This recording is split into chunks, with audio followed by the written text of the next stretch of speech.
Sebelum kita mulai nih, boleh kali ya kita kenalan dulu. Kayaknya banyak teman-teman yang belum kenal kita nih. Boleh banget.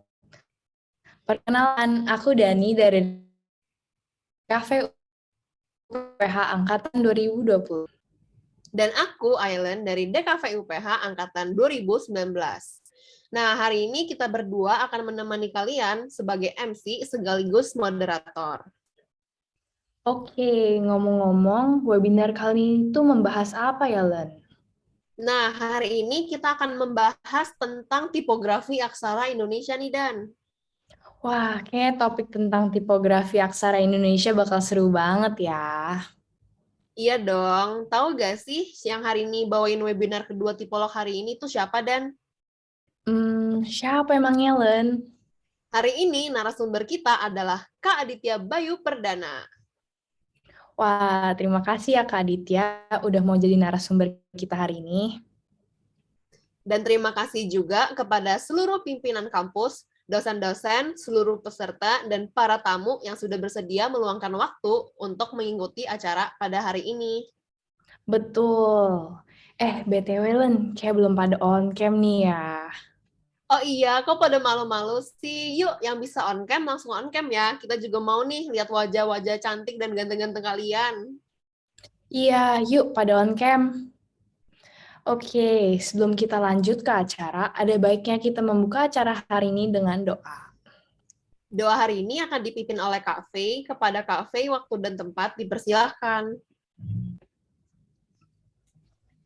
Saya akan memimpin doa ini secara Kristiani, bagi yang beragama lain dapat berdoa sesuai agama dan kepercayaannya masing-masing. Berdoa mulai. Bapa, terima kasih Engkau telah mengumpulkan kami semua pada hari ini dengan keadaan sehat, sehingga kami dapat berkumpul untuk melangsungkan acara tipolog pada hari ini. Bapa, kiranya Engkau memberkati seluruh rangkaian acara ini agar dapat berlangsung dengan lancar dari awal hingga akhir. Berkati juga ya Bapak seluruh panitia yang bertugas dan juga koneksi internet yang baik agar acara ini dapat berlangsung tanpa adanya kendala. Terima kasih ya Bapak, hanya dalam namamu kami berdoa dan mengucap syukur. Amin. Berdoa selesai. Oke, terima kasih Cafe atas doa pembukanya. Oke, teman-teman, langsung aja kali ya. Yuk kita masuk ke inti acara hari ini. Iya, boleh tuh. Ngomong-ngomong, dari tadi kita udah ngomongin tipolog-tipolog aja, tapi mungkin ada teman-teman yang nggak ikut webinar pertama dan kurang tahu kali ya tipolog itu apa.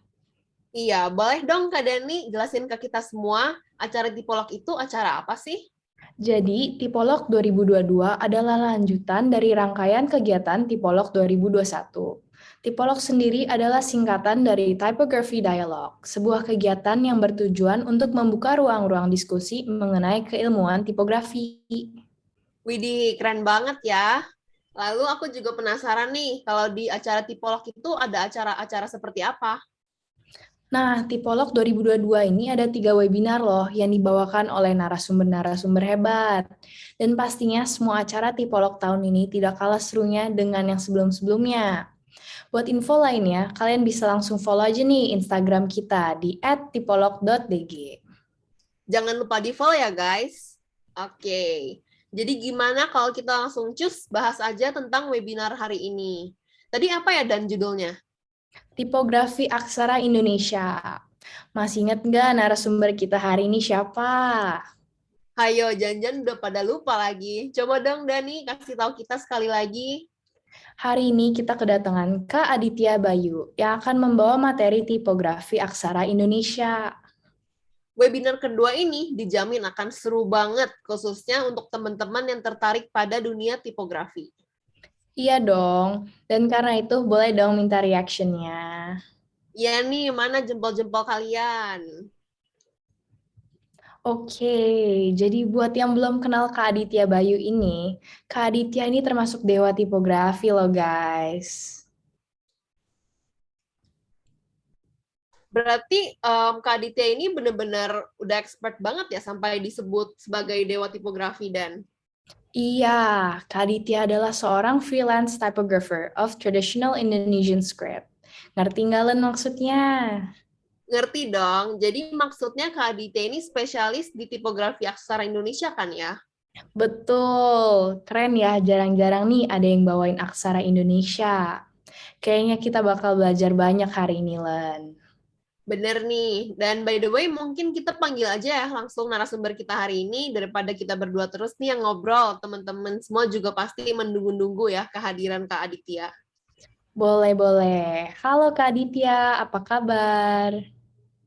Halo, Halo Kak, halo. Kedengeran nggak? kedengaran Kak? Ya, makasih ya udah undang aku hari ini dan please berikutnya jangan manggil aku Dewa karena aku jadi malu juga. Oke, tapi sebelum kita masuk ke acara hari ini nih, Kak, aku mau tanya, kira-kira hari ini tuh yang akan dibahas aksara apa ya? Karena kan kita tahu aksara itu ada aksara Sunda, aksara Jawa, atau semuanya nih yang akan dibahas hari ini.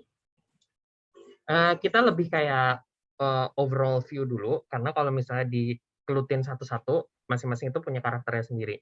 Tapi yang nanti akan disebut-sebut hari ini ada aksara Bali, Batak, Jawa, Bugis, Lampung, sekitar-sekitar situ. Jadi aksara-aksara tradisional yang dipakai di Indonesia. Waduh, keren sekali ya. Oke, daripada spoiler terus nih, mending aja kita langsung mulai webinar hari ini. Waktu dan tempat kami persilahkan ya, Kak. Oke, makasih. Saya izin share screen ya. Oke. Udah tershare? Udah kelihatan, Kak. Oke. Selamat malam semua. Terima kasih telah hadir di acara hari ini. Saya sudah diundang oleh panitia Typolog untuk ngoceh di depan Anda semua. Semoga Anda punya cukup energi untuk mendengarkan ocehan saya hingga akhir acara. Jadi saya seperti tadi sudah diceritakan akan menceritakan sedikit tentang type design dalam aksara-aksara Indonesia. Tadi udah disinggung sedikit. Kalau misalnya kita search di Google kayak Arabic typography, Chinese typography itu Cyrillic typography itu cukup banyak. Tapi Indonesia agak jarang justru dibahas tipografinya meski kita punya beberapa aksara non Latin. Jadi ini yang akan kita explore hari ini. Jadi ini tadi udah disebut sedikit latar belakang saya. Saya sebenarnya latarnya itu arsitektur. Sekarang saya lagi di S2 UI dan saya ngulik-ngulik aksara itu sejak SMA awal mungkin. Jadi kayak otodidak dan ngumpulin referensinya bertahap-tahap lah dari dulu tertarik sejak SMA. Nah, tadi udah disinggung sedikit, jadi kita di Indonesia dan kayak di berbagai iklan-iklan tipikal pasti dimulai langsung kayak Indonesia kaya budaya, termasuk kaya bahasa. Dan sensus tahun 2010 menunjukkan ada sekitar 800 bahasa di Indonesia. Tapi lebih jarang disebut itu fakta bahwa di Indonesia ada sekitar selusin aksara-aksara yang dipakai di Indonesia. Nah, ini tapi semuanya itu dipakainya agak overlapping. Jadi yang saya maksud misalnya kayak di Sulawesi Selatan ada aksara Lontara di sini. Nah, itu nggak hanya atau dikenal juga aksara Bugis. Nah, itu nggak hanya dipakai untuk bahasa Bugis, tapi bahasa Makassar, bahasa Mandar. Aksara Bali yang dipakai di Pulau Bali dan Lombok itu nggak hanya dipakai untuk bahasa Bali, tapi juga bahasa Sasak, bahasa Sanskerta, bahasa Kawi, bahasa Melayu, sama juga dengan Jawa yang bisa dipakai untuk beberapa bahasa, bahasa Sunda, bahasa Madura, bahasa Jawa kuno. Nah, ini jadi banyak pemakaiannya overlapping, sama seperti kayak abjad Jawi itu juga nggak hanya dipakai untuk bahasa Arab, tapi bahasa Melayu dan berbagai bahasa di sekitar Nusantara. Dari paling barat kita ada aksara Batak yang dipakai di sekitar Sumatera Utara. Ketika kita masuk ke wilayah Sulawesi Selatan ada aksara Rejang, aksara Lampung. Di Pulau Jawa ada aksara Sunda, Jawa, dan tetangga kita di Bali punya aksara Bali, dipakai juga di Lombok. Tadi sudah disebut di Sulawesi Selatan ada aksara Makassar dan Lontara. Masing-masing itu dipakai untuk tradisi tulis masing-masing. Jadi ada misalnya contohnya di Sulawesi Selatan ada contohnya Laga Ligo di sini dengan untuk bahasa yang overlapping. Tapi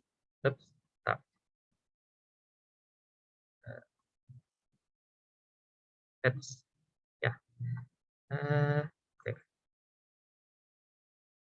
Nah, ini semua satu keturunan, jadi kita bisa lihat evolusinya dari aksara Palawa, mungkin kalau ingat dulu pelajaran SD, proses paling tua aksara Palawa Yupa, di prasasti Yupa.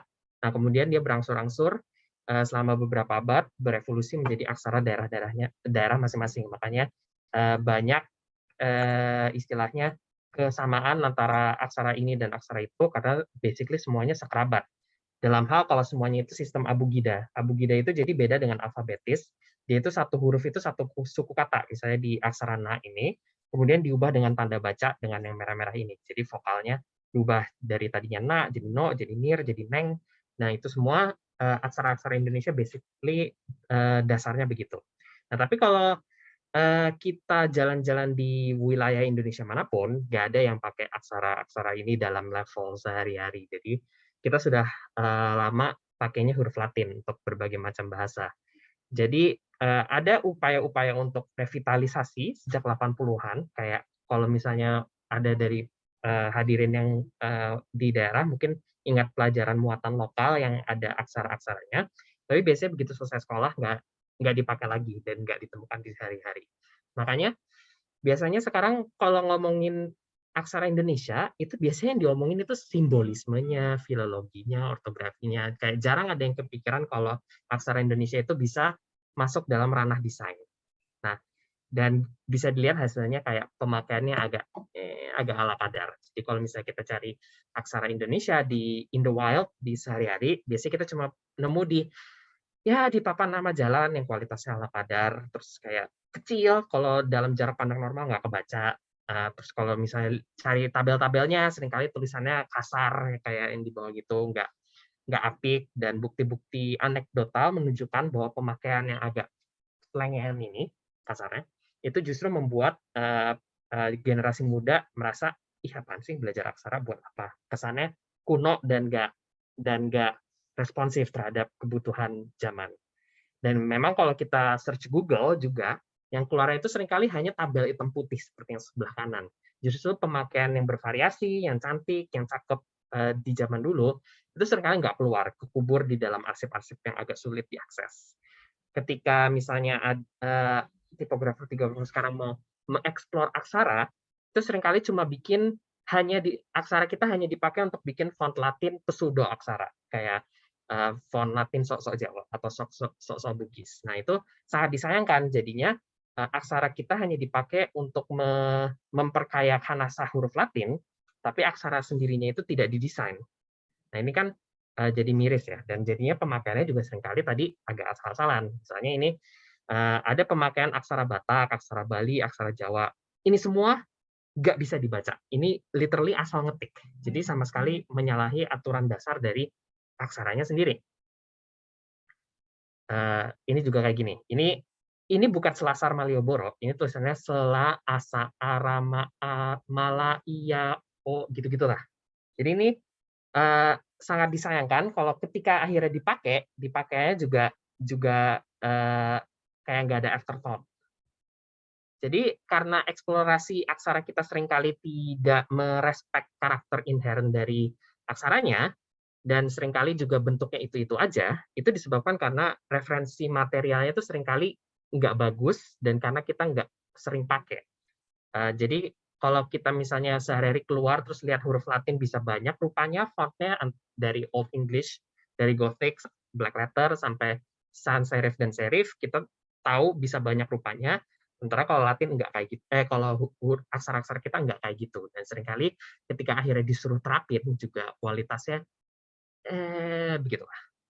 Nah, jadi kalau kita mengakui bahwa sekarang kita, warga Indonesia, bukan lagi pengguna native dari aksara-aksara tadi, karena kita nggak pakai sehari-hari kita pakai huruf Latin, gimana caranya kita mendesain aksara kita dengan cara yang baru, tapi tetap menghormati karakteristik dan identitas dari masing-masing aksara itu. Teman saya, kenalan saya, Ben Mitchell, itu punya artikel yang menarik, namanya Designing Like a Native, yang dipresentasikan di Thailand. Bagaimana kita yang bukan pengguna asli dari suatu aksara, itu membuat desain yang kelihatannya seperti dibuat oleh orang native. Dan ini langkah-langkah dia, research genre, figure of archetype, the toolbox of common elements, learn script behavior, dan get feedback. Ini nanti kita akan bahas satu-satu. Untuk Mitchell, yang dia spesialisasi untuk aksara-aksara Asia Tenggara kayak Thailand, Khmer, Kamboja, dan Laos, dan Burma. Karena dia orang Inggris dan bukan pengguna native dari masing-masing itu, jadi justru sebagian besar dari rutinnya itu banyak di riset dan desain. Ini framework yang bagus di pie chart ini, tapi setiap desainer bisa punya proporsi yang beda-beda tergantung dari konteksnya. Misalnya di konferensi Type Weekend tahun lalu, Natalie Snodgrass itu menceritakan ada yang sampai desainer itu 90% tahap risetnya, karena untuk aksara-aksara tertentu susah nyari material kayak aksara yang hanya dipakai oleh minoritas, tidak ada rekam jejak cetaknya, cari di internet susah. Nah, itu bisa sampai 90% risetnya. Jadi tergantung konteks dan desainer. Pertama kita coba dulu riset. Buat apa aksara penting riset? Nah, riset itu berguna untuk mempelajari konteks dan range dari bentuk-bentuk yang kita bisa main-mainin. Maksudnya gimana? Maksudnya gini. Anggap misalnya Anda tiba-tiba ada undang-undang yang bilang kalau semua font itu harus Arial. Jadi kayak Coco Crunch dan semua belanjaan di Indomaret itu hanya boleh pakai Arial, dan kamu nerima undangan pernikahan dan apa-apa juga hanya boleh pakai font itu. Kan itu kan sangat boring ya. Jadi itu dunia yang nggak ada desainnya. Dan kita nggak pernah begitu. Pasti kalau ngedesain apapun yang ada hurufnya, salah satu pertanyaan pertama kita adalah ini mau pakai font apa dan harus disesuaikan untuk apa. Nggak bisa pakai font Comic Sans untuk surat resmi kepada Direktorat PBB. Itu sangat childish. Jadi tapi sayangnya itu yang terjadi di banyak aksara kita. Kita nggak tahu font-font apa yang bisa dipakai untuk situasi ini, situasi itu, karena yang tersedia untuk misalnya aksara Jawa, aksara Bali, itu hanya satu font aja. Nah, ini juga karena kita jarang melihat aksara dalam pemakaian sehari-hari dan variasinya, kita juga nggak tahu aksara itu bisa dibentuk seperti apa. Misalnya di huruf Latin ini, kita tahu kalau misalnya kita mau elaborasikan huruf Latin, kalau bagian ini yang dipanjangin itu rada aneh, dan bagian ini juga yang dipanjangin rada aneh. Kalau mau dibuat uwel-uwel cakep, bagian ini yang diituin. Nah, sekarang pertanyaan, kalau misalnya aksara Jawa nga, itu bagian mana yang bisa apa-apain? Nah, itu seringkali karena kita tidak terbiasa lihat variasi, super ngeblank, dan kita jadinya nggak tahu mau diapain. Jawabannya adalah aksara Jawa itu bisa nyambung kayak gini, dan bagian bawahnya itu bisa agak panjang. Kalau ini yang digedein itu super aneh, dan seterusnya, dan seterusnya. Sebentar. Oke, terus. Oke. Ini juga tadi di Natalie Snodgrass, the goal of tujuan dari riset itu kita jadi familiar bagaimana sebuah aksara itu diadaptasi untuk berbagai tujuan dan dalam berbagai media. Sama seperti kita mempelajari tipografi untuk tahu kapan tepatnya pakai font ini atau kapan tepatnya pakai lettering gaya ini untuk purpose tertentu. Karena Indonesian script, aksara-aksara Indonesia, itu dulu digunakan untuk berbagai konteks. Nggak kayak sekarang yang seringkali cuma dipakai untuk buku mulok dan ulangan. Jadi misalnya ini di atas ada aksara Jawa yang digurat di lembar lontar, itu catatan yang bilang kayak satu pikul beras harganya Rp1. Di kiri itu ada surat pantun cara Lampung. Itu sastra, ada bahasa Melayunya dengan Arab dan ada aksara Lampungnya. Yang bawah itu relief Karma Wibangga yang ada caption aksara Kawi ya. Jadi dalam berbagai media dan purpose ini bentuknya bisa macam-macam.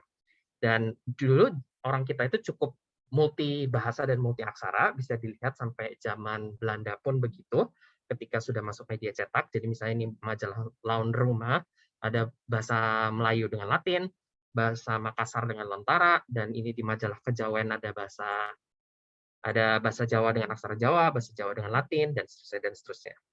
Nah, beberapa konteks yang bisa diperhatikan, pertama adalah regional konteks atau konteks kedaerahan. Jadi bahkan aksara Jawa yang notabene dipakai di satu pulau yang relatif kecil dibanding pulau lainnya di Indonesia, kayak Kalimantan atau Sumatera, itu gayanya beda-beda tiap daerah. Ini contoh menarik. Jadi tahun 1816 Thomas Stamford Raffles itu kan pensiun dari gubernur Hindia Belanda. Terus habis itu kayak berbagai pemimpin daerah itu ngirim surat perpisahan kayak terima kasih atas kerjasamanya selama ini bla bla bla.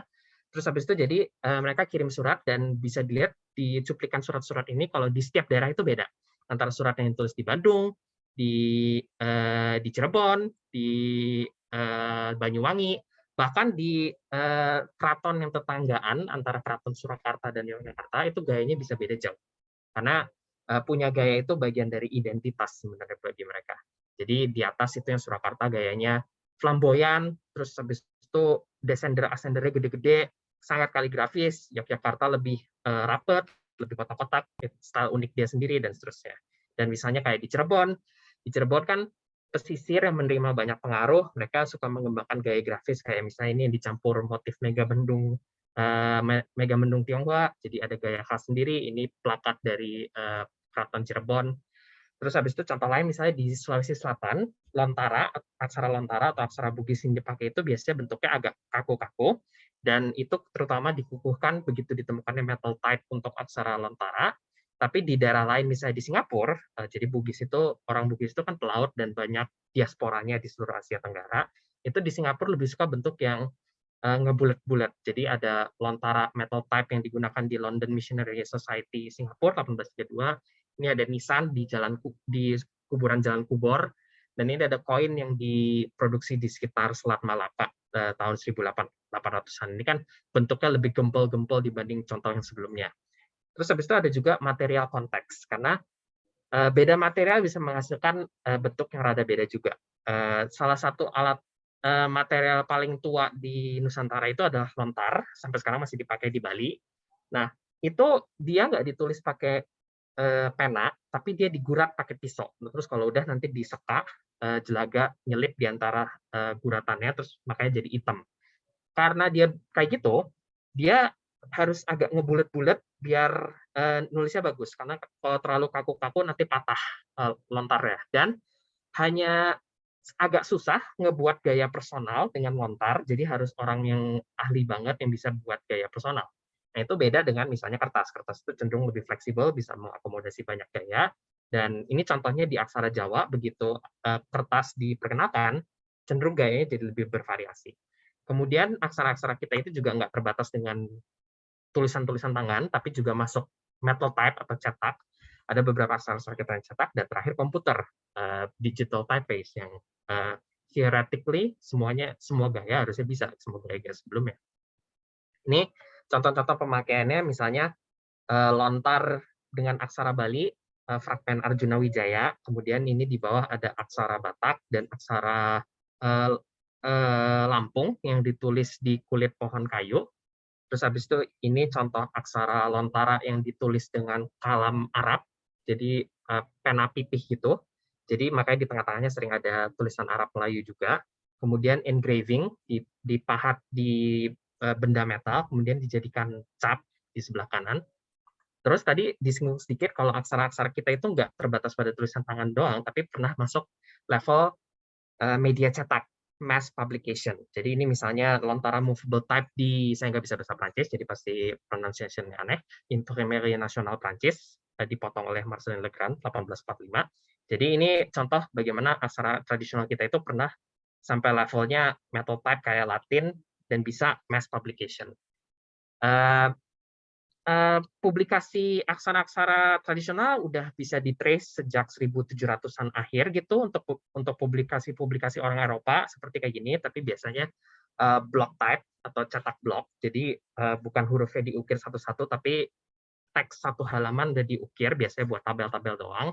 Tapi kemudian dari 1800-an sampai 1900-an itu berkembang movable type yang mana setiap aksaranya dipotong dan bisa disusun. Ya movable type. Tahulah. Jadi misalnya A itu aksara Lampung, B itu aksara Batak dari Injil Markus kalau nggak salah, C itu Brandes. Brandes itu artinya dia,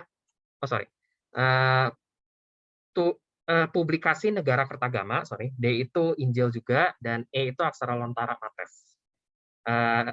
Yang paling banyak rekornya itu sayangnya aksara Jawa, yang lain itu understudied, jadi maaf saya contohnya banyak aksara Jawa. Aksara Jawa yang pertama kali dicetak luas itu pertama kali di publikasi koran Jawash 1829, gayanya seperti ini. Tapi bahkan pada level ini estetika itu udah dianggap penting. Jadi dianggap kayak ini gayanya agak terlalu kasar. Justru kemudian dikembangkan terus. Aksara yang dipakai di Surakarta itu gayanya dianggap paling bagus waktu itu. Jadi berusaha mengemulate ini, meskipun bisa dilihat gayanya cukup flamboyan. Dan kalau misalnya benar-benar di metal type pakai gaya ini zaman dulu, itu bakal mahal banget karena gayanya super kayak gitu. Jadi akhirnya komprominya Tako Rorda itu tahun 1838 bikin desain yang menghemat proporsinya, tapi menghormati hal-hal kayak descender sama ascender-nya itu lebih tinggi dibanding X-height hurufnya karena aslinya begitu, dan seterusnya. Terus functional konteks fungsi. Jadi bahkan sejak zaman prasasti, zaman Hindu-Buddha, ketika yang peninggalannya hanya ada prasasti-prasasti, itu sudah ada style, tergantung fungsinya apa. Beda misalnya prasasti yang untuk dokumen, kayak prasasti Rataun, dengan objek dekoratif, kayak prasasti Pejeng B di sebelah kanan. Beda juga aksara Jawa yang untuk naskah format tradisional yang sebelah kiri, dan untuk publikasi cetak untuk khalayak umum yang sebelah kanan, yang gayanya bisa lebih eksperimental, membel-membel, ngikutin tren waktu itu Art Deco, dan seterusnya. Itu ada yang angkat tangan, gimana moderator? Saya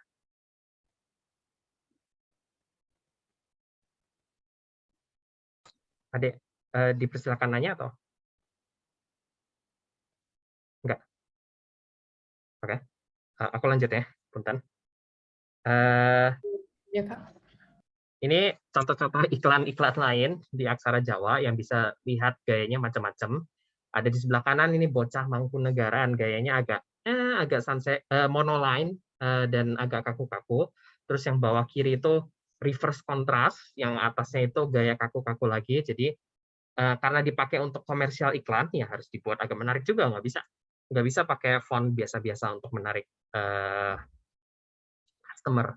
Dan bahkan pada ini koran pertama di Indonesia yang memakai bahasa dan aksara lokal, Bromartani. Nah, ini dari pemakaian yang cukup awal tahun 1855 itu udah ada black letter, aksara Jawa gaya black letter. Nah, itu karena ngikutin norma waktu itu kalau koran itu judulnya terkesan lebih respectable kalau pakai black letter, sama kayak sekarang New York Times, Chicago Tribune, karena waktu itu di Latin black letter itu huruf yang paling bold, yang paling tebal. Nah, menarik kalau norma desain Eropa waktu itu diputuskan untuk ditransfer ke aksara Jawa, meskipun aksara Jawa sebelumnya nggak punya gaya black letter. Jadi soal desain waktu itu bagian tidak terelakkan dari membicarakan aksara. Dan ada hal-hal kayak gini. Ini buku yang dicetak di Semarang 1898 yang menggunakan gaya-gaya kayak ada black letter, ada Tuscan, ada barok. Jadi intinya niatlah dan sophisticated waktu itu kalau ngomong desain aksara. Terus kita memasuki zaman berantakan menjelang kemerdekaan, ketika Indonesia menghadapi banyak cobaan untuk merdeka. Dan setelah merdeka dapat dipahami kalau ekonomi kita agak, jadi basically kita nggak ada duit untuk menjaga publikasi dan semua material beraksara-aksara, dan bisa dipahami juga mengingat masa nasionalis waktu itu, kalau huruf Latin yang bisa mengakomodasi banyak bahasa sekaligus itu jadi lebih diprioritaskan dibanding menjaga cetak-cetak di aksara masing-masing. Jadi ketika program Menteri Pendidikan pertama itu disusun untuk memberantas buta huruf yang dimaksud sudah huruf Latin maksudnya, bukan huruf di daerah masing-masing. Dan jadinya aksara dibiarkan bertahan sendiri tanpa ada dukungan pemerintahan. Beda kayak dulu pas zaman Hindia Belanda, itu produsen-produsen yang menghasilkan aksara kita itu cukup banyak. Dan hasilnya beberapa dasawarsa setelah kita tidak lagi terbiasa melihat aksara di public space, itu seringkali kualitas desainnya nggak level sama yang sebelumnya. Misalnya lihat yang sebelah kanan yang di tabel Rosyadi itu nulis huruf na, dan nggak ngerti kenapa bentuknya itu kasar banget, nggak sesuai dengan tulisan tangan ataupun huruf cetak zaman dulu. Mungkin karena materi-materi sebelah kiri itu susah didapatkan. Kalau sekarang kan udah ada internet dan gampang nyarinya. Kalau tahun 1997 mungkin susah. Atau misalnya kayak ini tanda baca U dan bisa dilihat kayak gimana caranya ini jadi bentuknya V ya gitu. Ini kan ketahuan banget kayak nggak pernah lihat huruf aslinya dan secara desain agak gitu. Ini juga bisa dilihat misalnya di font tadi. Ini kan kita sudah lihat tadi, ini font yang dibikin Takorda berdasarkan gaya Surakarta. Terus yang bawah itu font yang seringkali kelihatan dimanapun sekarang di website, di kaos, di Jalan Malioboro. Kan bisa dilihat ya dari detail-detailnya itu capek lihatnya kayak, aduh ini ini kelihatan banget kayak pakai tool di Corel yang nggak dirapihin jadi bentuknya kayak gini. Titik-titik kayak gini yang kurang diperhatikan jadi membuat overall-nya kelihatan kurang apik gitu. Dan kayak hal-hal kayak aksara Jawa itu punya proporsi sendiri karena dia ukurannya perlu lebih gede dibanding Latin agar lebih legible, itu juga seringkali nggak diperhatikan. Bisa dilihat misalnya contoh paling bawah itu yang seringkali tanda bacanya dikecilin banget dan sama sekali tidak sesuai dengan karakter asli dari aksara Jawa di pemakaian aslinya. Jadi karena dia sifatnya bukan alfabetik, tanda baca yang gede itu justru membantu legibility dan keterbacaan. Tapi karena nggak pernah lihat teks asli, seringkali dikecil-kecilin dengan asumsi itu kerjanya sama kayak diakritik Latin atau Arab. Kan sayang ya, jadinya karakternya hilang. Nah, jadi kita sampai di kayak lingkaran setan gitu. Jadi dulu ada living tradition dan yang mendukung bentuk dan aplikasi yang macam-macam. Tapi sejak 1945 ketika itu tidak lagi dipakai dalam sehari-hari, kita jadinya hanya punya akses ke material yang cukup kurang bervariasi, kurang bagus. Nah, jadinya limited choice. Kita jadi tadi yang saya ceritakan tidak tahu kalau aksara itu bisa bentuknya gini, fontnya bisa lebih dari satu itu jarang ada yang tahu. Dan karena gitu, pemakaiannya seringkali monoton dan kurang menarik. Dan seringkali saya juga jadinya kayak gitu nggak ada yang pakai. Nah, jadinya desainer-desainer saya sering ketemu yang kayak, saya mau bikin font aksara X, tapi dosen saya bilang nggak ada yang pakai, jadi nggak perlu. Nah, kalau kayak gitu kan, karena pemakaiannya sedikit, desainer seringkali nggak anggap serius. Dan karena desainer nggak anggap serius, seringkali eksplorasinya juga itu aja, nggak berkembang. Dan jadinya materialnya tetap ala kadar, dan itu gitu terus muter. Nah, jadi ini kan makanya bagaimana desain bisa membantu pelestarian aksara-aksara tadi. Nah, tapi dalam mendesain pun perlu ada hal-hal yang diperhatikan. Jadinya kebutuhan dan konteks apa aksara itu akan dipakai dan apa kira-kira pitfall atau hal-hal yang perlu diperhatikan agar tidak jadi menyeleweng lah istilahnya. Tetap menghormati karakter asli dari aksaranya, tapi tetap memberikan inovasi. Ini salah satu hal yang baik itu pertama adalah latihan dulu. Ini misalnya contoh latihan-latihan nulis saya untuk familiar dengan proporsi dan bentuk-bentuk dari aksara. Ini latihan saya aksara Jawa, latihan aksara Bali, latihan beberapa aksara yang gayanya sama. Ini latihan tulisan tangan saya, di tengah pakai brush, di pinggir-pinggir yang kecil-kecil itu pakai drawing pen. Nah, kalau udah kayak gini, ini kita perlu sesuatu yang namanya figure out the archetype atau rangka dasarnya. Ini kembali ke artikel Ben Mitchell tadi. Maksudnya gimana? Maksudnya tadi kan kita lihat kalau aksara itu dalam pemakaian aslinya bentuknya bisa macam-macam ya. Nah, dari macam-macam itu kita bandingin dan kira-kira mana skeleton dasar atau bentuk dasar dari hurufnya dan seberapa jauh kita bisa main-mainin. Misalnya di aksara Jawa yang di bawah itu semua aksara ba. Nah, tapi kita lihat kalau ternyata bentuknya agak bisa macam-macam. Bagian sini bisa nyambung ternyata, bisa juga kepisah. Bagian ini ternyata bisa reverse contrast.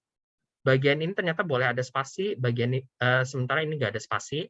Jadi kita tahu kalau rangka dasarnya itu kurang lebih harus ada 2 punuk ini, terus ada spasi ini, tapi hal-hal lainnya itu agak bervariasi. Nah, ini contoh yang sama kayak kita tahu kalau sekarang A itu bisa single story, sama bisa double story A, dan antara single story G dan single story G. double story G. Nah, itu karena kita terbiasa dengan variasi dan bisa tahu mana rangka dasar, mana yang bagian yang bisa dimain-mainin. Nah, tapi Arbab Yücel ini kemarin juga Type Weekend juga mengingatkan kalau nggak semua aksara itu bisa kita pelajari versi cetaknya, karena kayak beberapa aksara kayak dia menggunakan contohnya itu aksara Koptik. Itu seringkali bentuk aslinya adalah tulisan tangan. Dan justru kalau melihat font doang, font-font di kemudian hari itu seringkali terlalu mengkakukan atau terlalu memformalkan bentuk-bentuk yang sebenarnya nggak pernah ditemukan dalam tradisi asli. Nah, ini hal-hal yang perlu diperhatikan ketika kita juga mempelajari aksara Indonesia, karena kadang-kadang kayak tadi beberapa aksara lebih banyak contohnya di naskah dibanding di buku-buku molok. Contohnya tadi kita contohnya Lampung dulu ya. Ini hapusnya gimana sih? Oke. Jadi ini contoh-contoh Lampung di berbagai media. Ini di kiri itu ditulis tangan di lembar kayu, tengah itu di kertas, dan kanan itu metal type zaman Belanda. Dan bisa dilihat bentuknya bisa macam-macam, dari yang agak membel-membel sampai agak kaku. Nah, ini contoh saya ketika mengeksplorasi aksara Lampung. Pertama yang di nomor 1 itu dibilang agak terlalu mirip aksara Rejang, aksara tetangganya. Nah, gimana cara kita buat agar lebih Lampung? Nah, itu saya menggunakan contoh-contoh di naskah, bukan contoh-contoh huruf cetak atau itu. Ternyata kalau melihat naskah aslinya, ada karakter kayak bounding box-nya itu agak belah ketupat yang kemudian saya pakai di sini. Terus kalau misalnya mau agak lebih membel-membel gimana? Ternyata bisa garisnya itu dibuat agak lebih datar seperti di naskah ini. Nah, ini contoh bagaimana menggunakan naskah itu bisa membantu ekspor bentuk-bentuk baru. Untuk hal-hal kayak aksara Makassar, ini aksara Makassar kuno, itu dia tidak pernah ada metal type-nya, jadi dan nggak pernah mengalami standarisasi. Jadi mau nggak mau mempelajari ini harus dari beberapa naskah dari beberapa zaman yang komponen visualnya bisa agak beda-beda. Di aksara itu aksara Makassar atau jangang-jangang yang dari artefak yang agak lebih tua, dan ternyata itu bentuknya beda dengan artefak yang agak baru yang di sebelah bawahnya. Nah, kalau udah kayak gitu, build toolbox of common elements. Jadi banyak aksara-aksara kita itu yang sifatnya agak modular, jadi dia share banyak komponen, kemudian bisa di mix and match jadi huruf baru. Misalnya ini kayak aksara Jawa, ada komponen tarikan awal dan akhir yang di-share sama hampir semua huruf. Kemudian ada beberapa elemen kayak gerigi atas di situ dan kail yang bisa dipakai di beberapa huruf. Kalau udah tahu bentuk-bentuk dasar ini, bisa diaplikasikan ke, kalau udah ada beberapa komponen modular, nanti bisa dipakai buat macam-macam. Barangkali salah satu yang paling modular itu aksara Lontara, ini font personal saya, namanya Lilata. Jadi aksara Lontara atau aksara Bugis, kalau udah ada garis miring, segitiga sama titik, itu you're good to go untuk bikin satu font. Kayak tinggal dibuat sedikit variasi, beberapa pengecualian, nanti jadi lebih bagus ketika dipakai buat teks. Tadi udah singgung sedikit juga mempelajari proporsi dalam konteks aslinya. Jadi ketika dipakai buat native text gitu, perhatikan proporsi antara tanda baca dan huruf untuk menghasilkan kesan yang natural lah istilahnya. Kemudian learn script behavior atau ortografi. Jadi tata tulisnya. Jadi penting untuk selalu menggunakan material otentik agar kita tahu bagian-bagian mana dari huruf yang perlu kita perhatikan.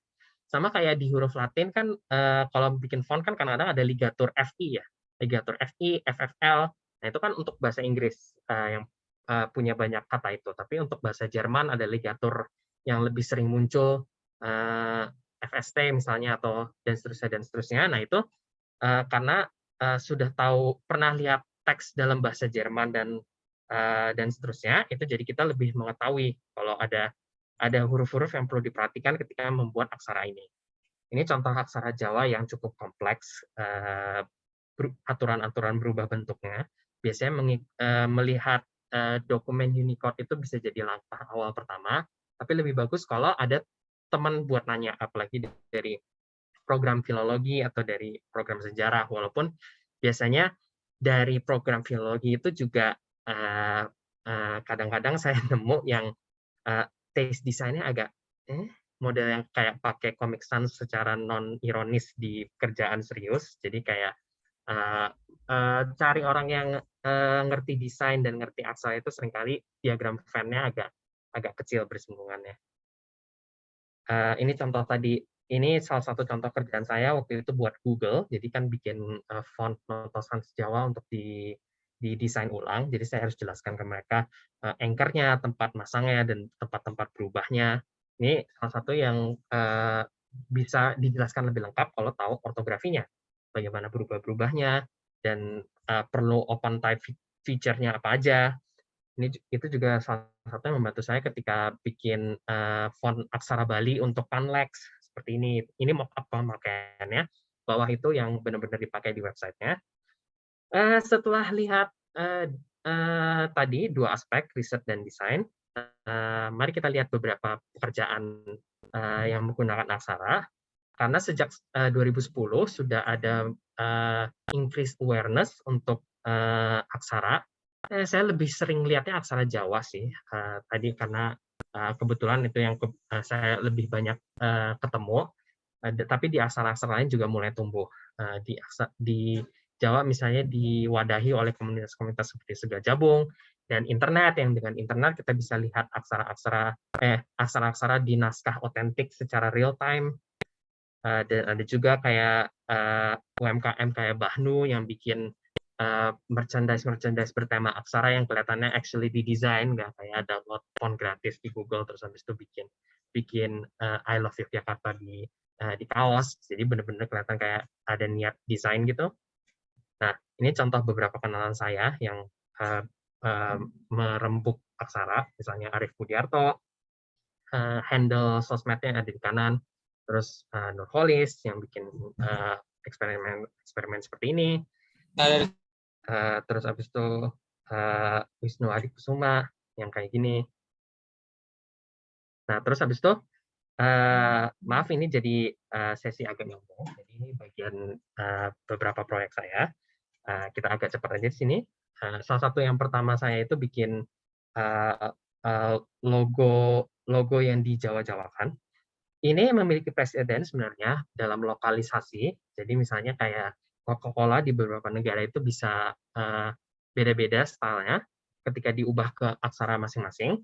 Kayak untuk di mana tuh ya? Misalnya di Thailand itu berhasil dia ubah ke gayanya selaras ketika diubah ke aksara Thai. Tapi ternyata kalau di Korea itu aksara Hangul ternyata nggak begitu bagus kalau ngikutin gaya Coca-Cola aslinya, jadi dia pakai gaya sendiri dan seterusnya. Nah, menurut saya menarik misalnya Vespa di Thailand ini, yang saya nggak bisa baca huruf Thailand, tapi feel dari Vespanya sendiri bisa diterjemahkan ketika lintas aksara. Dan juga misalnya FedEx ini menarik, kayak kan ada di FedEx aslinya kan ada panah di tengah ini, dan di versi Arabnya panah itu bisa dipertahankan di negative space. Jadi ini menurut saya proyek lintas aksara gini sangat menarik, dan makanya saya mulai dari sini. Dan mungkin kalau tadi aksara-aksara tadi yang dipakai dalam level resmi di negara masing-masing, jadi nggak bisa dibandingin sama di Jawa atau di Indonesia. Nah, tapi ada contoh di presiden di negara tetangga kita sebenarnya, di Filipina.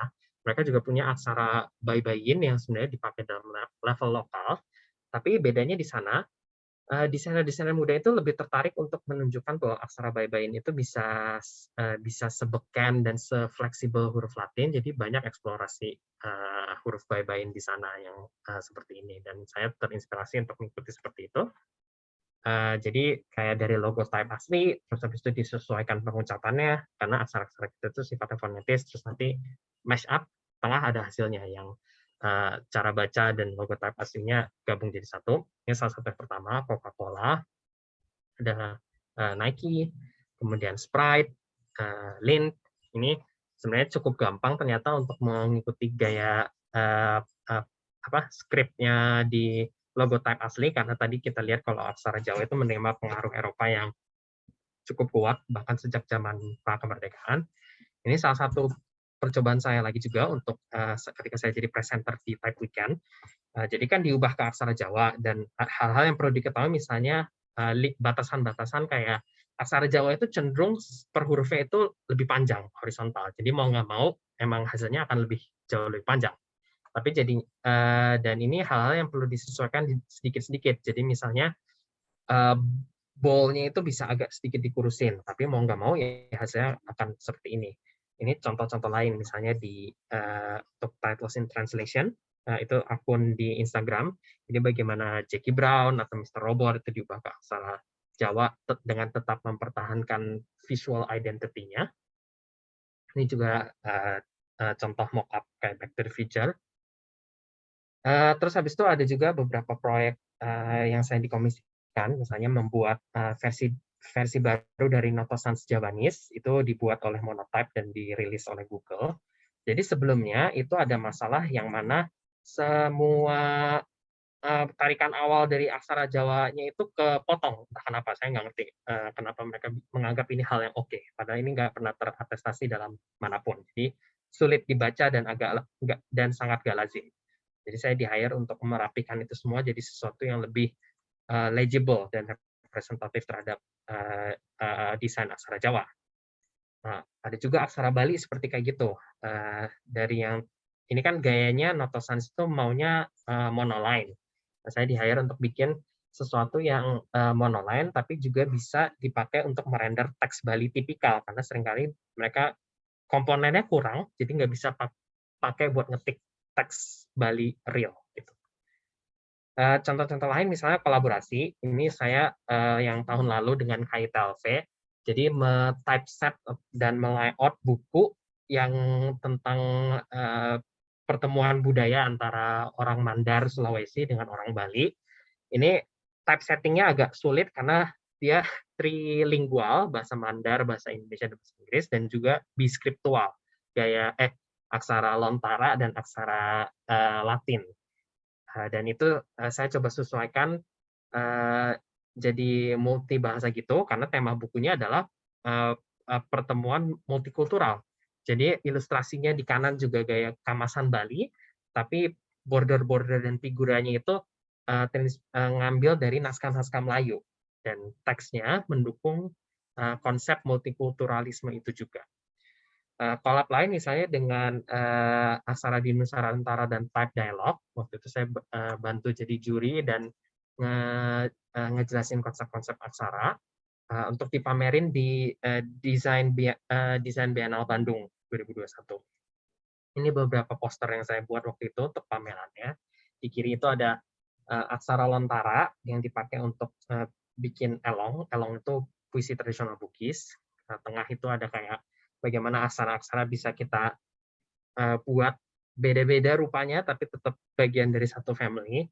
Dan kanan itu eksplorasi aksara Jawa dalam beberapa style. Di atas ada gaya Didon atau Bodoni, tengah itu gaya grotesk, sans serif grotesk, bawah itu gaya script. Terus juga salah satu dari program itu mereka bikin kayak 36 Days of Type, kan ada ya di challenge-challenge di sosmed yang setiap hari bikin huruf A, B, C, D. Nah, ini untuk aksara-aksara tradisional justru. Jadi setiap hari boleh pilih mau aksara Jawa, Bali, Bali, Jawa, Lampung, atau lain-lain. Dan ini contoh yang saya buat. Beberapa itu terinspirasi dari sumber sejarah justru. Jadi misalnya kayak reverse kontras dari huruf K ini terinspirasi dari beberapa iklan lawas di majalah Kejawen. Huruf Batak Ta ini terinspirasi dari bentuk metal type dicampur Zapino. Aksara Sunda Ba ini terinspirasi dari dua format naskah kuno, satu digurat, satu ditulis dengan tinta. Dan huruf angka 0 ini sebenarnya saya ngambil dari pahatan di petitaan Jalatunda yang bentuknya menurut saya cukup menarik. Ini contoh-contoh font personal saya yang lain. Ada aksara Jawa Yogyakarta. Jadi waktu itu kan saya lihat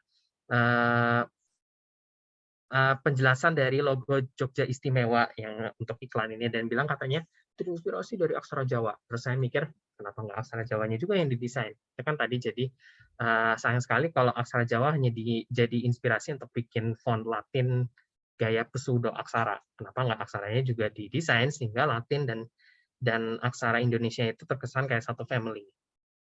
Ini contoh lain, gaya casual brush.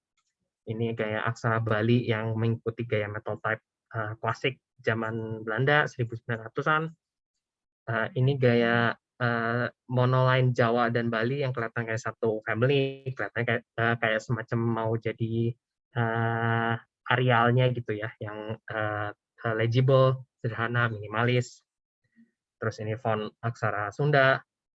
Terus ini beberapa logo yang menggunakan unsur-unsur dari aksara-aksara Indonesia. Jadi itu contoh-contoh pemakaiannya di proyek saya dan di orang-orang yang saya kenal. Jadi itulah kurang lebih secara singkat dan belak-belakan perihal desain soal aksara Indonesia. Terima kasih telah mendengarkan. Oke, terima kasih Kak Aditya. Keren banget ya materi yang dibawain kakak hari ini. Tadi aku juga tahu nih dari materi Kak Bayu, kalau ternyata aksara sendiri itu bisa dikembangin ya Kak, menjadi satu typeface. Iya kan, seru banget ya. Aku juga mau ingetin untuk stay sampai akhir acara ya, untuk mengisi form registrasi ulang. Oke, karena kita udah mendengar ya penjelasan dari Kak Aditya tentang tipografi aksara.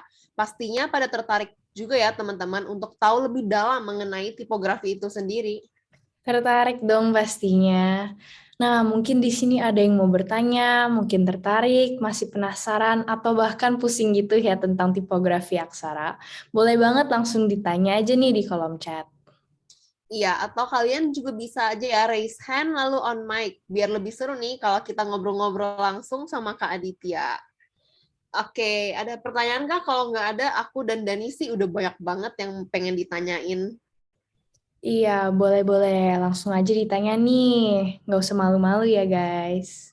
Oke, ini udah ada satu yang mau tanya nih Kak Adit di kolom chat. Boleh Kak Ahmad Taufik? Langsung on mic, boleh? Baik, teman-teman semua, selamat malam. Perkenalkan, saya Opik, saya dari DKV Makassar. Jadi, saya berterima kasih sebelumnya kepada panitia karena telah menyelenggarakan kegiatan ini, dan kebetulan lewat di timeline saya di Instagram, menarik karena pemateri yang saya suka, yaitu Wah, Mas Aditya Bayu. Jadi oke. sebenarnya saya sebenarnya memiliki latar belakang atau tinggal di Sulawesi Selatan, khususnya daerah Bugis. Jadi saya mengikuti banyak sekali perkembangan terkait kebudayaan yang ada di Bugis, terutama dari segi tipografinya, yaitu aksara lontara. Nah, kebetulan saya memposisikan diri saya di sini sebagai desainer, karena kebetulan saya juga kuliah di DKV. Jadi sebuah keharusan, misalnya kalau kita sebagai seorang desainer itu bagaimana melestarikan kebudayaan kita, terutama aksara-aksara yang sudah dijelaskan seperti Mas Aditya. Jadi mungkin pertanyaan saya itu terkait sebenarnya saya sebenarnya sangat awam terkait bagaimana mempelajari tipografi, apalagi dalam skup budaya yang ada di Indonesia. Jadi yang menjadi pertanyaan saya itu apakah ada semacam kurikulum atau literatur-literatur yang secara tersistematis untuk bagaimana seperti orang-orang awam seperti saya itu bisa mempelajari secara terstruktur, karena saya paham bahwa pencarian data Mas Aditya Bayu ini sudah sangat panjang, dan mungkin kalau saya sebagai orang awam mencari hal seperti itu atau mengikuti jejak seperti itu merupakan hal yang mungkin sulit buat saya. Mungkin sepragmatis itu pertanyaan saya. Jadi mungkin atau adakah langkah-langkah bagaimana saya mempelajari hal-hal seperti ini agar saya bisa ikut berperan dalam bagaimana melestarikan budaya kita, khususnya dalam bidang aksara. Mungkin itu, terima kasih. Oke, terima kasih Kak Ahmad untuk pertanyaannya. Mungkin Kak Aditya bisa langsung jawab ya pertanyaan dari Kak Ahmad ini. Boleh. Oke. Ya, memang Salah satu dari susahnya untuk mempelajari, aku nggak bisa screen share lagi ya? Bisa. Oke, sekarang bisa. Jadi emang salah satu dari sulitnya mempelajari aksara ini memang mencari sumber-sumber yang variatif. Dan kalau misalnya hanya mengandalkan buku-buku mulok atau tabel-tabel dari internet, tabel-tabel dari Google itu seringkali yang keluar nggak begitu variasi. Tapi ada hal-hal sekarang yang udah lebih aksesibel berkat internet juga. Kalau misalnya saya ambil contoh share screen ya, misalnya ini ada dari blognya British Library, African and Asian Studies blog. Itu misalnya kalau ke salah satu tagnya Bugis, itu nanti ada berbagai macam naskah mereka yang sudah didigitalisasi. Dan saya sering pakainya dari British Library itu, karena misalnya saya ambil contoh, ini saya lagi share kan ya? Iya. Oke. Misalnya saya copy of Bugis Diary of Sultan Ahmad Bone. Jadi misalnya saya klik itu, digitize manuscript, terus itu 409 images available. Jadi ini naskahnya sudah di scan dan per halamannya itu bisa diakses, semuanya high resolution. Jadi kalau saya zoom in, itu ternyata saya bisa mempelajari duktus-duktus dari aksara lontaranya. Dan misalnya ini contoh diari dari Ahmad Soleh Sultan dari Bone. Tapi misalnya kalau saya ke mana ya waktu itu yang tampangnya agak beda. Oke, mystical treatise.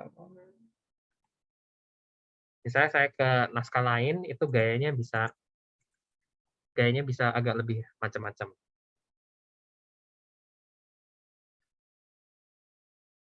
Bentar ya, agak loading. Ini misalnya ada contoh angkanya, angka yang biasa dipakai di Bugis bentuknya gimana, dan ternyata hal-hal kayak mana ya.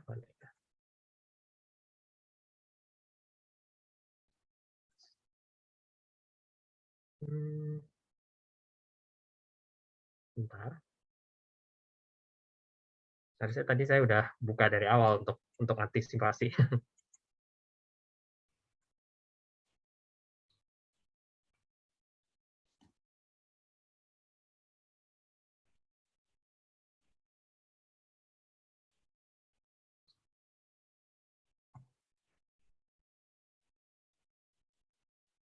Ya, internet saya nggak bagus. Tapi intinya gitu, dengan berbagai media online itu harusnya kita jadi bisa terbuka dengan lebih banyak bentuk-bentuk yang teratestasi pernah dipakai. Dan ada baiknya kayak saya waktu itu tergabung dengan banyak klub-klub belajar kayak di Telegram, di Facebook. Saya sekarang nggak buka Facebook lagi. Tapi jadinya kalau ada komunitas, cari komunitas-komunitas yang pelajarin gini, seringkali jadi tahu sumber-sumber yang menarik. Dan saya dengan menggunakan British Library dan gali-gali di internet dan nanya-nanya orang yang kenal, itu juga jadinya bisa menghasilkan seperti ini. Ini beberapa font lontara yang saya udah bikin, cetak, Kawatu Bold, Lilata, Mateko. Nah ini semua ini ada yang terinspirasi dari rekaan sendiri, misalnya kayak si Lilata ini, tapi ada juga yang terinspirasi dari tulisan tangan berdasarkan naskah-naskah tadi. Kayak misalnya si Tanra seri ini, yang ternyata kalau aksara ra itu boleh agak tidak simetris gitu dan ekornya jatuh, jadi punya descender. Beda dengan aksara ra yang misalnya ada di font Mateko ini. Nah, saya nggak tahu apakah Mas di Sulawesi Selatan dari sekitarnya juga pernah mendengar adash atau kekononan bahwa aksara lontara itu hanya boleh bentuknya persegi-persegi.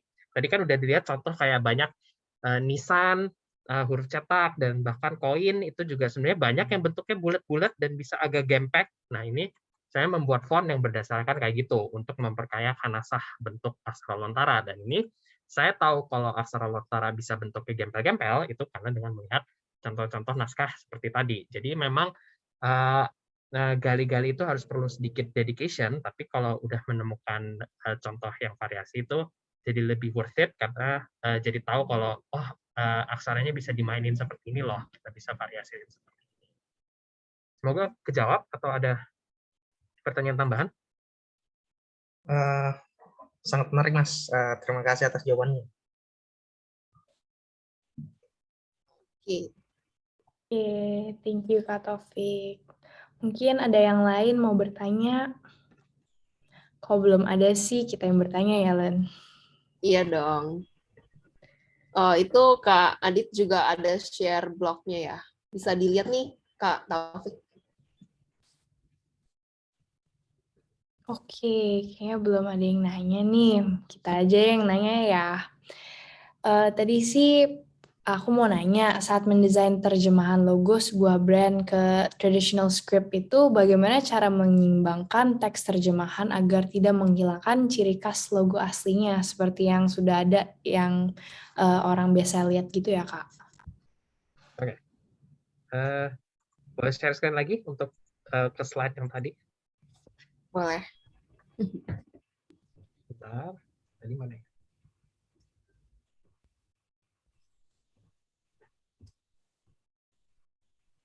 Sebentar. Oke.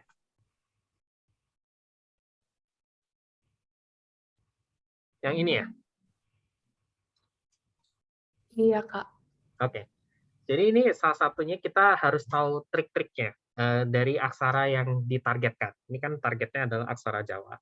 Nah, aksara Jawa itu sifatnya fonetis dan seringkali punya alternatif penulisan. Dan kita harus tahu kalau tahu alternatif ini, seringkali jadinya bisa membantu menyelaraskan dengan gaya pada logotype aslinya. Hal-hal yang perlu diperhatiin misalnya kayak Coca-Cola. Coca-Cola itu kan pakai huruf C ya. Nah, bahasa Inggris itu ejaannya sama sekali nggak ada aturan. Ini beneran. Jadi kayak kalau misalnya kata kayak kayak apa ya? Kayak Pacific Ocean. Di Pacific itu satu pasi, satu S, satu dibacanya K, Pacific, satu dibaca Ocean. Nah, di aksara Jawa itu sama sekali nggak bisa. Jadi kalau C itu harus C, K itu harus K. Nah, Coca-Cola itu tulis bacanya pakai K. Jadi nulisnya itu harus pakai K. Kalau terjemahannya mentah-mentah nanti dibacanya Coca-Cola, which is salah. Nggak kayak kalau ke pedagang manapun di dunia minta Coca-Cola nggak akan dikasih bendanya. Nah, itu salah satunya. Jadi dalam hal aksaranya respect bagaimana aksara itu dibaca. Jadi jangan mentang-mentang langsung terjemahin dari bahasa Inggris. Nah, terus ada juga hal-hal kayak sebentar, mana tadi buat nulis? Oke. Hal-hal kayak tadi tahu cara-cara untuk menyingkatnya. Oke. Sigram. Nah, di Sigram kan ada awalnya S ya. Nah, aksara Jawa itu sebenarnya punya 3 huruf S, ada S biasa. Ini saya nggak pegang grafik tablet, jadi maaf agak kasar. Ada S biasa, ada S murda, ada S puspa. Nah, kalau misalnya di gambar beneran, S biasa itu cenderung agak lebih boros tempat dibanding S samurda.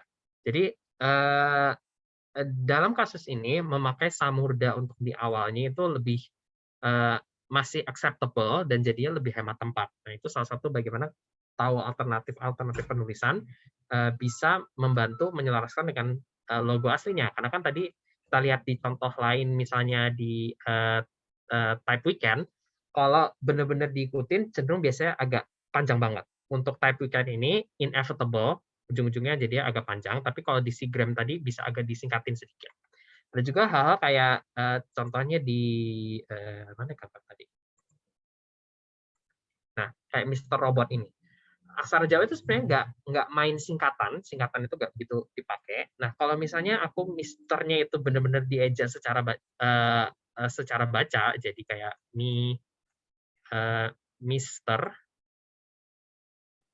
Mister gitu. Nah, itu jadinya lebih panjang banget. Jadi saya memutuskan untuk misternya, itu singkatan Latinnya, itu tetap dipertahanin di versi Jawanya. Jadi Mister Robot di sini. Robotnya aja udah panjang banget. Jadi alternatif-alternatif seperti ini itu turut membantu menjelaskan dengan logo aslinya. Sama ini hal yang sama di aksara Bali, aksara Batak juga begitu sebenarnya.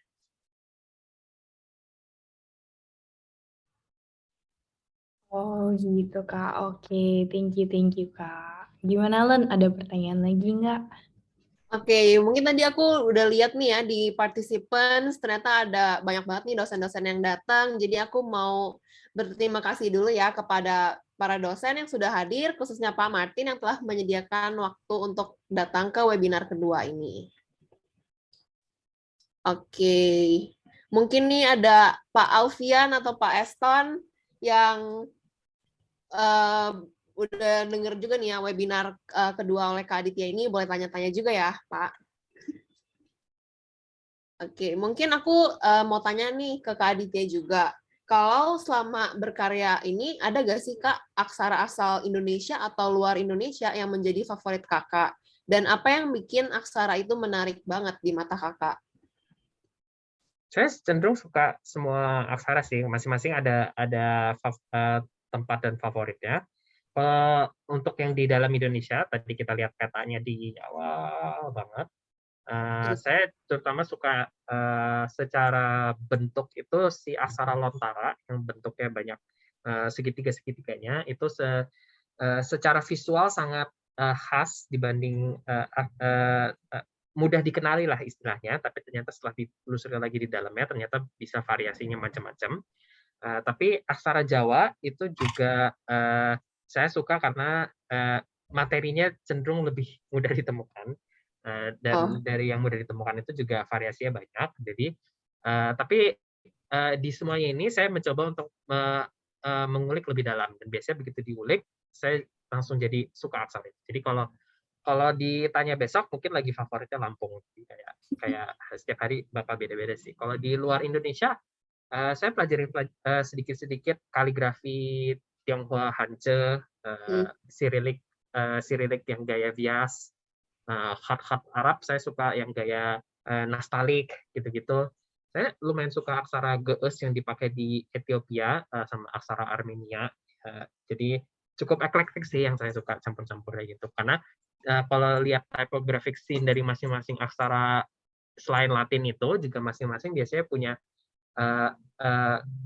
kekhasan masing-masing yang biasanya saya pelajari untuk bisa menggambarkan aksara di Indonesia. Sama kayak tadi ada presentasi tentang aksara Koptik yang dipakai di Mesir Selatan.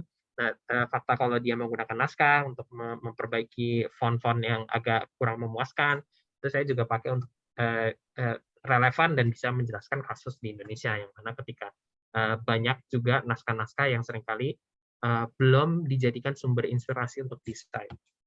Oh, oke. Berarti kan kalau bahasa aksara seperti ini tuh pasti kayak sulit dicari banget ya. Jadi kayak pasti kita juga harus pinter-pinter research juga kali ya. Jadi kayak pasti banyak aksara juga yang mungkin dari kota-kota lain gitu yang nggak ada info, nggak banyak infonya gitu loh. Agak susah memang nyarinya, dan susah juga untuk menyaring informasi karena banyak juga kadang-kadang yang bilang oh ini aksara X, aksara Y, tapi hanya ditampilkan dalam bentuk tabel doang kayak tadi ini. Nah itu kan tabel itu informasi yang sangat buruk menurut saya untuk aksara kalau hanya pakai itu. Sama kayak dalam mendesain huruf Latin pun nggak ada yang hanya dikasih tabel ABCD. Biasanya kan minimal dikasih kalimat The Quick Brown Fox atau satu paragraf lorem ipsum. Kan jadinya dengan ada paragraf dan ada brown fox, kita tahu kayak oh ini karakter hurufnya begini, oh ini descendernya kepanjangan dan sering nabrak dengan huruf ini. Nah, tapi seringkali untuk aksara karena cuma lihat tabel, jadi begitu udah bikin huruf dari tabelnya, begitu nyatu jadi teks itu seringkali nggak kepikiran dan tampangnya jadi canggung begitu jadi teks. Itu hal-hal yang juga agak susah dicari. Jadi kasih native text-nya lebih sulit dibanding cari tabelnya seringkali. Dan padahal itu bagian yang esensial untuk menguliknya menurut saya. Iya. Mungkin aja kalau di tabel juga udah disimplify gitu ya. Jadi informasinya nggak lengkap. Kayak di tabel itu kan kayak huruf dasar di aksara Lontara dan Jawa sama tanda bacanya kan udah dipisah. Nah, itu Iya. seringkali nanti begitu disatuin, ini tanda bacanya boleh ngapung sejauh mana dari aksara dasar, boleh sebawah apa. Itu seringkali yang nggak kerasa dan hanya dapat feel-nya kalau kita lihat teks, plain text-nya, kayak the quick brown fox ya, lorem ipsumnya mana gitu. Dan itu yang perlu digali lebih jauh sering. Oke. Thank you, Kak, untuk jawaban tadi. Oh, mungkin aku mau nanya lagi nih, Kak. Oh, ada peserta yang mau nanya. Boleh nih, Kak Helena. Halo Kak, thank you banget buat presentasinya. Menurut aku menarik banget. Tapi aku penasaran nih Kak, aku perhatiin di virtual background Kakak kan di bagian bawah speaker-nya Kakak tambahin tulisan aksara ya. Kalau boleh tahu itu aksara apa dan dibacanya apa tuh Kak? Thank you. Ini ada tabel sikapnya sih sebenarnya. Itu aksara Lontara atau dikenal juga dengan aksara Bugis atau aksara Bugis Makassar yang dipakai di Sulawesi Selatan seperti yang tadi Pak Taufik singgung tadi juga ditanyakan. Tabelnya tadi saya tunjukin di mana ya tadi ada tabelnya tadi. Oh bukan. Itu tulisannya pebicara. Nah, tapi salah satu hal peculiar dari aksara Lontara itu adalah dia tidak punya huruf mati. Jadi kalau misalnya nulis, mana sih? Ntar aku nyari slide-nya. Oh, nggak ketemu-temu. Jadi kalau misalnya nulis Indonesia, itu biasanya mereka akan tulis Indonesia aja. Mau nulis tahun, itu bakal nulisnya tahu aja. Jadi huruf mati itu nggak bisa ditulis dalam aksara Lontara kebanyakan, dan harus ditebak berdasarkan konteks biasanya. Aturan tradisional begitu. Nah, ini dia. Nah, itunya. Kelihatan nggak? Kelihatan. Oke, jadi ini kaga nga engka pa ba ma empa ta dana enra ca janya enca ya ra lawa sa aha. Nah, itu di saya itu huruf pertamanya itu adalah pa. Pa kalau dikasih tanda baca ini jadi tanda baca ini itu jadi pe. Terus huruf kedua itu ba, dikasih titik di atasnya jadi bi. Terus habis itu huruf polos ca sama ra, pebicara gitu. Oke, udah terjawab belum Kak Helena? Udah, thank you. Oke. Mungkin ada yang mau nanya-nanya lagi. Ya nih boleh banget ya langsung raise hand atau tulis di kolom chat nih kalau kalian malu-malu biar kita langsung jawab dan langsung dijawab juga nih oleh Kak Adit. Iya. Belum ada. Oh, udah ada lagi nih. Boleh nih Kak Andika Harmawan. Boleh langsung unmute aja Kak. Oke, malam semuanya. Malam. Kenalkan, saya Andika Harmawan, ini dari Lampung. Saya juga sering iseng-iseng juga ya buat untuk yang aksara Lampungnya. Kalau misalnya menurut Kak Bayu sendiri, kalau misalnya dari aksara Lampung itu boleh nggak sih misalnya dari penelitian yang kayak lihat ya? Karena apa? Kan yang boleh itu kan kalau di aksara Lampung boleh dia, nah ini apa lurus ke bawah gitu. Siapa horizontal ke bawah ya. Untuk keagamaan saya dilurusin ke atas gitu. Kayak K-nya jadi kalau misalnya dari Latin kayak F gitu boleh nggak sih apa gimana? Untuk kakak sendiri gitu di campur adukin. Makasih. Gitu aja sih. Oke, thank you untuk pertanyaannya. Untuk Kak Aditya boleh langsung jawab nih. Oke, itu jadinya tergantung aksara Lampungnya akan dipakai buat apa dan mau berdasarkan apa. Jadi tadi kan dijelaskan secara verbal, aku belum kebayang semirip F-nya itu kayak gimana.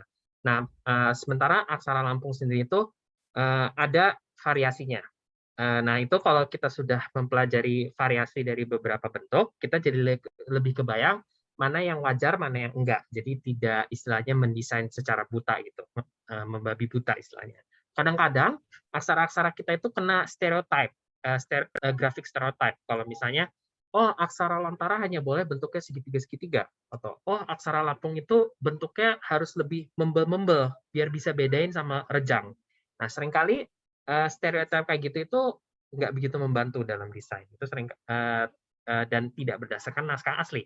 Kayak waktu itu saya pernah mencoba untuk mendesain aksara Lampung, terus sama kliennya mau gaya yang modernis minimalis, yang agak gayanya kaku-kaku. Nah, kebetulan saya ada dua pendapat yang beda. Kata ahli naskahnya, bukan ahli naskah sih dia, ahli aksara, nggak jelas soalnya, saya nggak dikasih kontak dia, itu bilang aksara Lampung itu harus membel-membel. Tapi saya lihat naskah beneran, enggak, aksara Lampung juga bisa kok kotak-kotak, dan ini bisa dipakai untuk membuat aksara yang bentuknya lebih modernis. Tapi ternyata memang pas saya pertama membuat yang versi pertama ini, itu saya buatnya agak lebih tipis-tipis lah istilahnya. Jadi bounding box itu persegi panjang. Tapi ternyata setelah lihat naskah asli yang tadi saya cerita, ternyata agak bedanya dengan naskah dari wilayah Rejang, itu ternyata meskipun kaku, dia bounding box-nya itu agak lebih belah ketupat. Jadi saya bentuk lebih belah ketupat. Nah, ini kan contoh-contoh dari menggunakan naskah Lampung sendiri untuk membuat desain Lampung.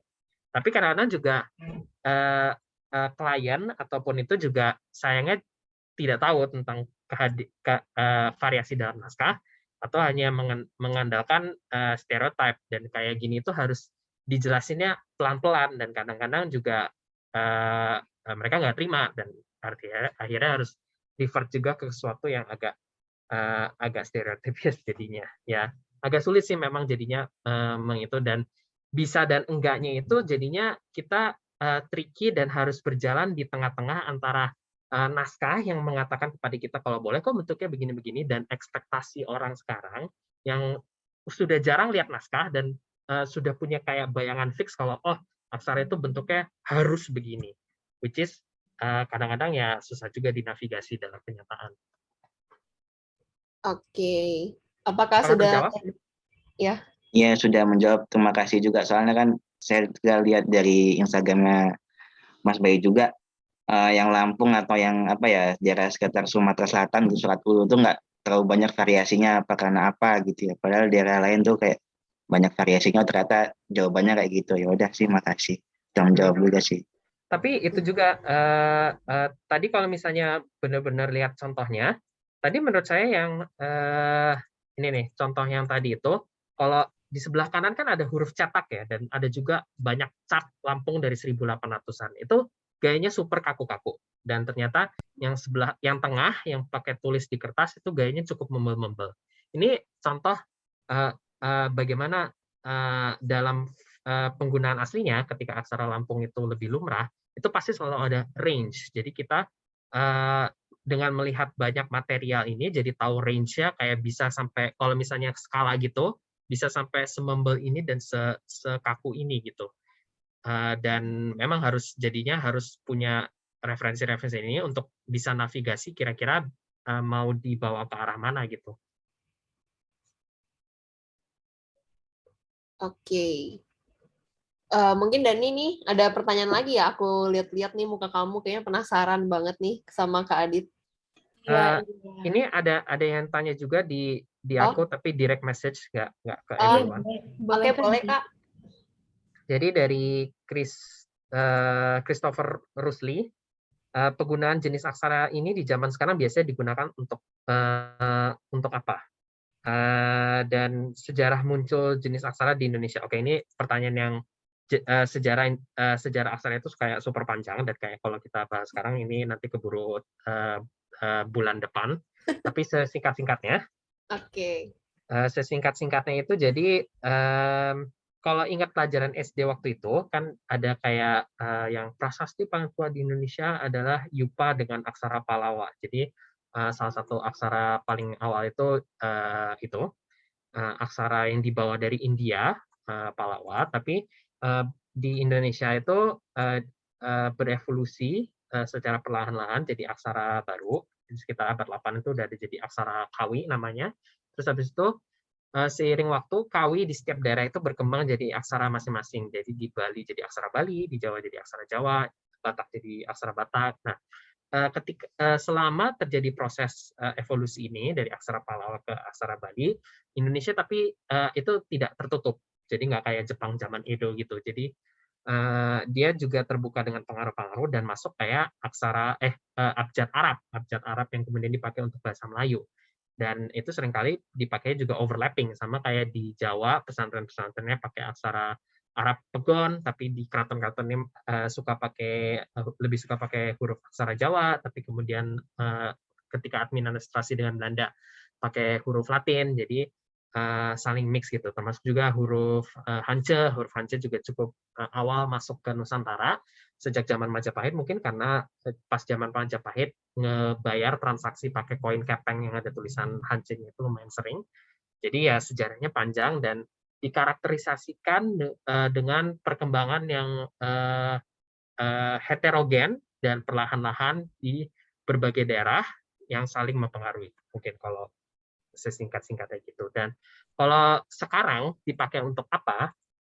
Itu agak sulit ya jawabannya. Kalau misalnya lihat contoh zaman dulu, kan kita lihat tadi pemakaiannya cukup bervariasi dari catatan biasa-biasa aja untuk kasih tahu kalau harga 1 piko beras itu harganya 1 real sampai catatan sastra dan itu.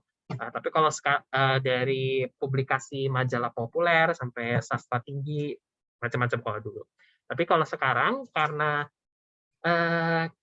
teks sehari-hari kita sudah dibiasakan menggunakan huruf Latin, aksara kita itu kalau sekarang seringkali baru dipakainya sebagai hiasan atau teks sekunder, paling mentok-mentoknya dipakai buat merch yang cakep yang didesain, tapi penggunaan untuk functional text yang ada isi substansinya itu cenderung terbatas. Oke. Terima kasih ya Kak Kris ya tadi, Kak Adit. Christopher Rusli. Oke, semoga jawaban Kak Adit sudah terjawab ya. Oke, thank you. Sebelum penutupan, kita memberikan sedikit apresiasi buat Kak Aditya dengan pemberian sertifikat ya. Oke. Karena malam ini juga ada kehadiran Pak Martin, kami undang Pak Martin selaku Dekan Fakultas Desain UPH untuk memberikan sertifikat kepada Kak Aditya ya. Kepada tim dokumentasi, waktu dan tempat dipersilahkan. Halo Pak Martin. Halo Pak. Halo, selamat malam semuanya. Terima kasih untuk semangatnya membuat acara ini. Pak Bayu, terima kasih banyak untuk sudah menjadi narasumber untuk anak-anak di DKV khususnya dan juga untuk rekan-rekan dosen juga di sini. Terima kasih banyak. Presentasinya menarik sekali. Tadi saya juga lihat yang menarik juga sebenarnya latar belakangnya Pak Bayu ini sebenarnya arsitektur ya Pak ya? Iya. Nah ini juga menarik sebenarnya gitu karena dari arsitektur bisa menyasar ke sini itu menarik sekali. Mungkin nanti kita bisa kapan-kapan kita bisa ngobrol ke situ, tapi saya pikir pasti ada pengaruhnya juga latar belakang pendidikan Pak Bayu dengan latar belakang arsitekturnya. Sekali lagi saya ucapkan terima kasih dan ini dari rekan-rekan panitia untuk Pak Bayu sebagai tanda terima kasih sudah menjadi narasumber di akhir minggu gini ya. Jadi nongkrong-nongkrongnya bermanfaat nih Pak Bayu. Baik. Oke, terima kasih. Terima kasih juga Pak. Oke, silahkan Kak Gebi. Oke, untuk sesi dokumentasi akan saya mulai. 1, 2, 3. Ya, terima kasih. Oke, terima kasih tim dokumentasi. Oke. Jadi gimana nih guys acara hari ini? Menarik banget ya. Tapi sayangnya waktu kita hari ini terbatas nih. Iya, nggak kerasa banget ya webinar kedua kita udah selesai, padahal baru aja mulai nih sama Kak Aditya. Iya, sekali lagi kita mengucapkan terima kasih sebanyak-banyaknya kepada narasumber kita hari ini. Iya, terima kasih ya Kak Aditya Bayu sudah memberikan pencerahan untuk kita semua, khususnya untuk para anak DKV dan juga para pencinta tipografi. Kita juga mau berterima kasih untuk media partner kita, yaitu Universitas Dinamika, HMDKV Universitas Multimedia Nusantara, dan lombadesign.id. Nggak lupa juga untuk teman-teman yang sudah hadir dan mengikuti webinar hari ini dari awal sampai akhir. Oh iya, jangan lupa juga ya kalau webinar hari ini itu webinar yang kedua loh. Jadi bakal ada satu webinar lagi yang nggak kalah keren pastinya. Biar nggak ketinggalan sama info-info acara Tipolog, kalian bisa langsung aja follow Instagram kita di @tipolog.dg. Lanjut, karena kita tadi udah mulai acara dengan doa, ada baiknya kalau ditutup dengan doa juga. Doa penutup akan dipimpin oleh Kak V. Waktu dan tempat dipersilahkan. Saya akan menutup acara pada hari ini dengan doa secara Kristiani bagi yang beragama lain dapat berdoa sesuai dengan agama dan kepercayaannya masing-masing. Berdoa mulai. Bapak, terima kasih Engkau telah menyertai seluruh rangkaian acara pada hari ini sehingga dapat berlangsung dengan baik. Kiranya Bapak, acara pada hari ini bukan hanya dapat menjadi berkat bagi para pendengar, namun juga bagi orang-orang di sekitar kami. Dan kiranya Bapak berkatilah juga kami yang masih memiliki aktivitas setelah acara ini selesai. Terima kasih ya Bapak, hanya dalam namamu kami berdoa dan mengucap syukur. Amin. Berdoa selesai. Oke, terima kasih Kak V. Oke, oh ya guys, aku juga mau ingetin nih, untuk jangan lupa daftar acara webinar Tipolog selanjutnya, dan pantau terus ya di Instagram kita di @tipolog.dg untuk update-update terbaru soal acara kita selanjutnya. Dengan demikian, acara webinar Tipolog 2022 yang kedua telah selesai. Oh ya guys, kita ada pengumuman nih soal Tipolog. Acara Tipolog itu nggak cuma ada webinar-webinar aja loh, tetapi ada juga Call for Works. So, buat teman-teman yang nggak tahu, Call for Works itu merupakan lomba desain poster tipografi. Iya, bener banget. Jadi tahun ini Call for Works ini bertemakan festive. Nah, Call for Works ini juga akan dibagi menjadi dua kategori ya teman-teman. Jadi yang pertama ada Type as Image, dan satu lagi yaitu Experimental Typography. Perlombaannya akan dimulai hari ini sampai 6 Maret 2022. Jadi buat yang belum daftar, yuk langsung aja didaftar. Oke, yang mau daftar sekarang juga bisa banget loh, tinggal scan barcode yang ada di screen ini ya. Jangan lupa juga untuk join Open Chat Tipolog 2022 di Line. Bisa dengan scan barcode yang tersedia di layar ini juga. Siapa tahu kalian bisa kenalan sama teman-teman yang lain yang sama-sama suka tipografi gitu. Oke, selain Tipolog, ternyata ada juga nih Call for Works untuk Replus View. Deadline pengumpulan ini sampai 13 Maret ya. Jadi kalian masih punya banyak waktu untuk kumpulkan artwork kalian agar bisa direview oleh narasumber-narasumber hebat dari bidang desain grafis. Untuk regis, kalian juga bisa scan barcode yang ada di layar ini juga ya. Oke, selain itu untuk peserta, panitia juga menyediakan link form registrasi ulang ya, yang dikirim melalui kolom chat. Dan teman-teman juga bisa langsung isi. Jangan lupa diisi ya, kalau enggak nanti kalian nggak dapat student engagement point dan sertifikat loh. Oke, mungkin sebelum kita benar-benar mengakhiri acara hari ini, kita akan masuk ke dalam sesi dokumentasi ya. Yuk, boleh on cam. Sesi dokumentasi akan dipimpin oleh Kak Gebi, waktu dan tempat dipersilahkan. Oke, sesi dokumentasi akan dimulai. Untuk semuanya boleh di on cam dulu ya.